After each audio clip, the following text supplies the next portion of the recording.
कि दुश्मन के तरफदार नहीं है हम लोग, दुश्मन के तरफदार नहीं है हम लोग।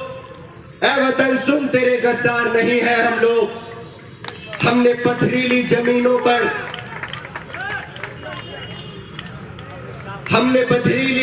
पर कुएं खोदे हैं, आज एक बूंद के हकदार नहीं है हम लोग। अजीज़ाने गिरामी, जैसा कि आप सभी जानते हैं कि चुनावी बिगुल बज चुका है। सभी पार्टियों के नेता आप लोगों के बीच आ रहे हैं। मेरे भाइयों, मेरी बहनों, मैं भी अलीगढ़ से आप लोगों के बीच आया हूं। मेरे भाइयों, आज मैं कोई तकरीर नहीं करूंगा, आज आप लोगों के सामने अपने जख्मों की पट्टियां खोलूंगा। मेरे भाइयों, मुल्क की आजादी के बाद हिंदुस्तान के अंदर मुसलमानों ने अपना नेता कोई नहीं चुना। मुसलमानों ने अगर अपना नेता किसी को बनाया तो राजीव गांधी को नेता बनाया। मुसलमानों ने अगर किसी को अपना नेता बनाया तो इंदिरा गांधी को अपना नेता बनाया। मुसलमानों ने अगर किसी को नेता बनाया तो राहुल गांधी को अपना नेता बनाया। मेरे भाइयों, हमारा कोई नहीं था, हमने किसी को वोट नहीं दिया। जिसने भी कहा हम सेकुलर हैं, हम हिंदू मुस्लिम सिख ईसाई सभी को साथ लेकर चलेंगे, हमने उसी का साथ दिया। जिसने कहा कि कमजोरों मजलूमों, हम तुम्हारे बच्चों के हाथों में कलम देंगे, हम तुम्हारे एरिया का विकास करेंगे, हम तुम्हें सड़कें देंगे, हम तुम्हें कॉलेजेस देंगे, हम तुम्हें हॉस्पिटल देंगे, हमने उन लोगों का साथ दिया। लेकिन मेरे भाई, उन लोगों ने हम लोगों को क्या दिया? उन्होंने जब कहा कि गरीबों तुम्हारे बच्चों के हाथों में कलम होगी, तो हमने इसी उम्मीद से वोट दिया था ना। हमने सोचा कि अब हमारे भी बच्चा पढ़ेगा, हमारा भी भाई पढ़ेगा। हमारी बहनों ने सोचा कि हमारा भी बच्चा पढ़ेगा, तो उन्होंने वोट किया और उन्हें अपना नेता बनाया। उन्होंने नेता बनने के बाद क्या किया? मेरे भाई, बहुत मंचों पे आके हाथ हिलाते हैं कुछ लोग, पंजा पंजा करते हैं। आज उन्हें बताने के लिए यहां पे मौजूद हूं। आज उन लोगों की पोल खोलूंगा कि हिंदुस्तान के अंदर ये लोग सेकुलरिज्म का दावा करते हैं, लेकिन ये सब लोग सेकुलरिज्म के कातिल हैं। इनकी वजह से हमारी बस्तियों को जलाया गया। मुल्क की आजादी के बाद 50,000 से ज्यादा दंगे कराकर हमारी बस्ती को जलाया गया, हमारे लोगों को मारा गया, हमारी बहनों की इज्जतों को लूटा गया। अफसोस कोई नहीं बोला और दावा करते हैं कि हम सेकुलर हैं। मेरे भाई, ये वही गुजरात है, जहां मेरी बहुत सारी बहनें चीख के दम तोड़ गई। मेरे बहुत सारे भाई आज इस दुनिया में नहीं है। कोई अपने बुजुर्ग बाप को बचाना चाहता था, तो कोई अपनी बहन को बचाना चाहता था, तो कोई अपने छोटे भाई को बचाना चाहता था। लेकिन अफसोस यहां हमारे साथ जो हुआ, सब देखते रहे, सब तमाशा ही बने रहे। हमारे लोगों की जानें जाती रही, किसी ने आवाज नहीं उठाई। अगर कांग्रेस पार्टी चाहती तो दिल्ली से यहाँ एक इंसान है, बहुत बड़े नेता बने फिरते हैं, हथकड़ी डाल के दिल्ली ले जाती। अगर चाहती,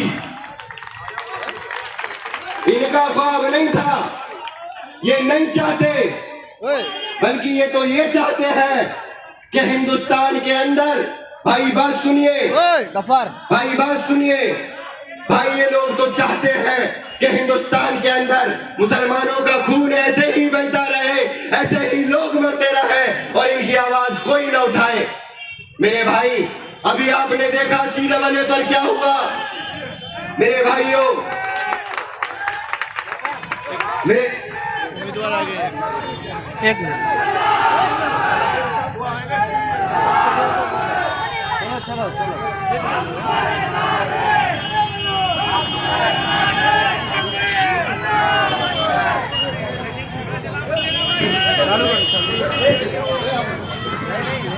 हमारे बीच में अल्ताफ खान पठान आ चुके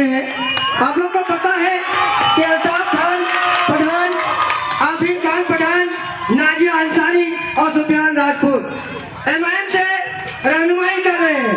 तो हमारे बीच में अल्ताफ खान, जितने भी नाजी अंसारी और सुफियान, चारों कैंडिडेट हमारे बीच में आ गए हैं। मैं फिर से माइक नाजी मजीद सैयद के हाथ में हैंड ओवर करता हूँ। मेरे भाइयों, बात रुक गई थी क्योंकि बड़े भाई आए। बड़े भाई बताएंगे वो जो कह रहे हैं कि नारा तकबीर लगाने से जिन्हें प्रॉब्लम हो रही है, भाई बताएंगे। भाई आ गया।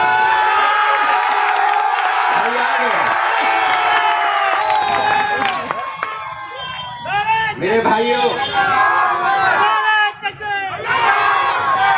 किताब ज्यादा रहेगी कब तक? किताब ज्यादा रहेगी कब तक? कभी तो आगा जवाब होगा, और जिन्होंने बस्ती उजाड़ डाली कभी तो उसका हिसाब होगा। और वो दिन गए जो हर सितम पर अदाए महबूब कहकर चुप थे। अब उठी जो हम पे ईंट, कोई तो पत्थर उसका जवाब होगा। मेरे भाई, अब ऑल इंडिया मजलिस इत्तेहादुल मुस्लिमीन आ चुकी है। मेरे भाइयों, समझो इन लोगों को।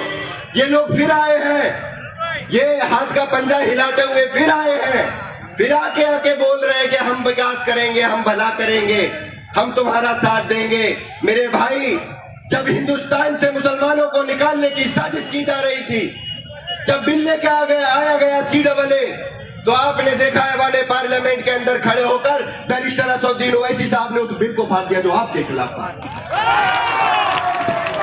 और मेरे भाइयों, जब ट्रिपल तलाक का मामला आया, तब बैरिस्टर असदुद्दीन ओवैसी साहब ने आपको मजबूती देने का काम किया, आपको ताकत देने का काम किया। मेरे भाइयों, आपको समझना है, अब फैसला आपको करना है कि आप उसे वोट देंगे जो आपको मजबूत करता है, जो आपको ताकत देता है, या आप उसे मजबूत करेंगे जो हमेशा अपने पीठ पीछे खंजर भोंकने का काम करता है।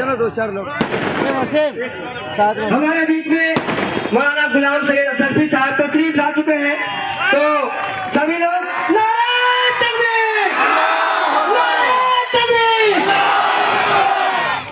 नाजिम भाई से माफी चाहूंगा, फिर से नाजिम भाई के हाथों में माइक को हैंड ओवर करता हूँ।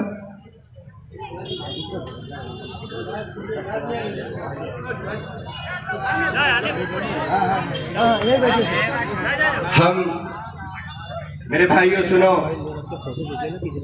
हम चाहते हैं पर जुल्म के खिलाफ, हम चाहते हैं पर जुल्म के खिलाफ। अगर जंग लाजमी है तो फिर जंग ही सही, और जालिम का साथ दे वो जो जालिम के साथ है। कातिल को जो न टोके वो कातिल के साथ है। हम उठ खड़े हुए हैं कि हक फतेह आप हो, कह दो उसे जो लश्करे बातिल के साथ है। और इस ढंग पे है दौर तो ये ढंग ही सही, अगर जंग लाजमी है तो फिर जंग ही सही। ये जर की जंग है, न जमीनों की जंग है। ये जंग है वका के उसूलों के वास्ते। जो खून हमने नजर दिया है जमीन को, वो खून है गुलाब के फूलों के वास्ते। और फूटेगी सुबह लहू रंग ही सही, अगर जंग लाजमी है तो फिर जंग ही सही।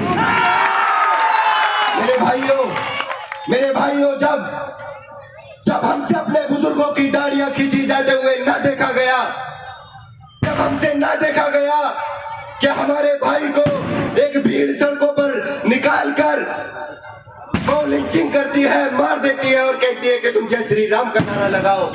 मेरे भाई, जब भीड़ हमारे घरों में घुसकर हमारे लोगों को घर से निकाल कर मार देती है, हमें ये बर्दाश्त नहीं होता। इसलिए हम आज यहाँ जमा होकर अपने लोगों को मजबूती देने की बात कर रहे हैं और कह रहे हैं कि अपने लोगों को मजबूत करो। जो आपकी आवाज उठाते हैं और जो आपको ताकत देने की बात करते हैं, आप उन्हें मजबूत करो। मेरे भाई, ये वही गुजरात है। दंगे के बाद जब हमारे लोगों के जले जिस्मों को उठाया गया तो जिस्मों के अंदर उंगलियां घुस गई थी, लेकिन नहीं, इन लोगों की जुबानें नहीं हिली थी, इन लोगों की आंखें नहीं खुली थी। मेरे भाई, आज अपने गुलाम पाले हैं, बोल रहे हैं कि नारे तकबीर से दिक्कत है, नारे तकबीर वाले घूम रहे हैं। अरे हम शान से लगाते हैं ये नारा, हम शान से लगाते हैं और हर जगह लगाते हैं। हम मेरे भाई जय भीम भी लगाते हैं, जय भीम भी लगाते हैं। किसी को दिक्कत हो तो जाओ, कुछ भी कर लो, हम तैयार हैं, हम लगाएंगे।